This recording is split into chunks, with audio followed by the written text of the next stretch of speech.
In recent times, the United Kingdom has been at the forefront of discussions surrounding welfare reform, particularly concerning benefits like personal independence payments, PIP, and universal credit. These benefits have long been pillars of support for individuals facing financial hardships, disabilities, or health challenges. However, the evolving socio-economic landscape has prompted the Labour government to propose significant changes aimed at overhauling the current system. Personal independence payment, commonly referred to as PIP, is designed to assist individuals with the extra costs associated with long-term health conditions or disabilities. It provides financial support to help with daily living and mobility needs, ensuring that recipients can maintain a certain quality of life despite their challenges. Universal credit, on the other hand, is a comprehensive benefit system that amalgamates 6 previous benefits into one. It supports those on low income or out of work, covering aspects like housing, children, and disabilities. The intent behind universal credit was to simplify the welfare system and make it more efficient. The Labour government's proposed reforms have sparked extensive debate across the nation. Central to these reforms is the plan to abolish the Universal Credit Work Capability Assessment. This assessment has historically determined an individual's eligibility for incapacity benefits. By removing it, the government aims to streamline the process and reduce the bureaucratic hurdles that many claimants face. Additionally, there is a proposal to reduce the top rate of universal credit incapacity benefit. This move is seen as an effort to reallocate resources more effectively and ensure that support reaches those most in need. Furthermore, the tightening of eligibility criteria for PIP is on the agenda. This means that individuals seeking PIP would undergo more stringent assessments to qualify, ensuring that the support is directed to those with significant needs. The government projects that these measures could result in savings of approximately £5 billion annually. Such savings are primarily targeted at curbing the projected rise in disability payments, which have seen a significant increase in recent years. Health Secretary Wes Streeting has highlighted concerns about overdiagnosis and emphasized the need for resilience and coping skills among the populace.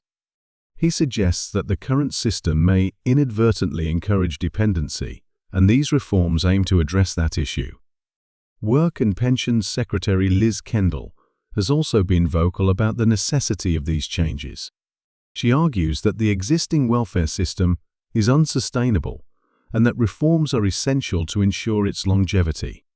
Kendall emphasizes that the goal is not merely to cut costs, but to create a system that genuinely supports those in need while encouraging and assisting those who can work to find suitable employment. She envisions a benefit system that genuinely aids those who are eager and able to work, but need the right support to succeed. However, these proposals have not been without controversy. Critics argue that tightening eligibility and reducing benefits could adversely affect vulnerable individuals who rely on this support.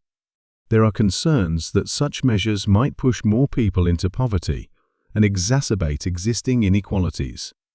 Disability rights advocates have expressed fears that the reforms could lead to increased hardship for those with disabilities, making it more challenging for them to access the support they need.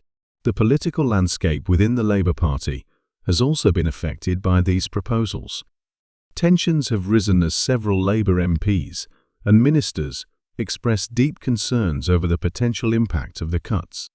Figures like the Mayor of Greater Manchester, Andy Burnham, and veteran MP Deanne Abbott have voiced their apprehensions, warning that the reforms could trap many people in poverty. Despite this internal opposition, Prime Minister Sir Keir Starmer supports the plan, citing the unsustainable rise in mental health-related claims and the need to address economic concerns. The proposed reforms also include reassessing individuals with all but the most serious disabilities more frequently, specifically for claiming PIP. This means that many recipients would undergo periodic evaluations to determine their continued eligibility. However, individuals with permanent or degenerative conditions may be guaranteed payments without reassessment, acknowledging the enduring nature of their challenges. Another significant aspect of the reforms is the plan to make PIP a conditional benefit for those aged 16 to 30. This means that individuals in this age bracket would be required to look for work or engage in further education or training, except in exceptional circumstances. The aim is to encourage younger individuals to integrate into the workforce or enhance their skills, promoting self-sufficiency and reducing long-term dependency on welfare. The backdrop to these reforms is a dramatic rise in welfare benefits claims, particularly sickness and disability benefits, which have surged since the pandemic. The number of claimants and the associated costs have increased significantly, with further growth projected. This surge has placed immense pressure on the welfare system, prompting the government to seek measures to ensure its sustainability. While the government emphasizes the need for fiscal responsibility and the sustainability of the welfare system, the human impact of these reforms cannot be overlooked. Many individuals and families depend on these benefits to meet their daily needs and maintain a decent quality of life. The prospect of reduced support or more stringent eligibility criteria has led to anxiety and uncertainty among current and potential beneficiaries. In response to the backlash, there have been indications that some of the more controversial proposals might be reconsidered. For instance, plans to freeze the headline rates of PIP are reportedly likely to be dropped after significant opposition from Labour MPs. This development suggests that while the government is committed to reforming the welfare system, it is also responsive to feedback and concerns raised by stakeholders and the public. The discourse surrounding these reforms underscores the delicate balance that policymakers must strike between fiscal prudence and social responsibility. Ensuring that the welfare system is both sustainable and compassionate is a complex challenge. It requires careful consideration of economic realities, demographic trends, and the lived experiences of those who rely on these benefits. As the nation awaits the final decisions on these proposals, it is crucial for the government to engage in open dialogue with all stakeholders. This includes not only policymakers and political figures, but also beneficiaries, advocacy groups, and the broader public. Such engagement can lead to more informed decisions that reflect the values and priorities of society.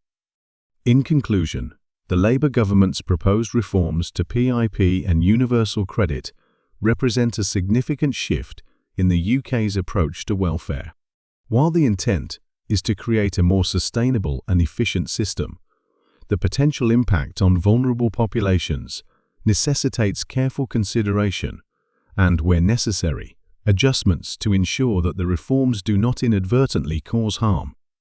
The ongoing debates and discussions highlight the complexities inherent in welfare policy and the importance of striving for solutions that balance economic efficiency with social justice.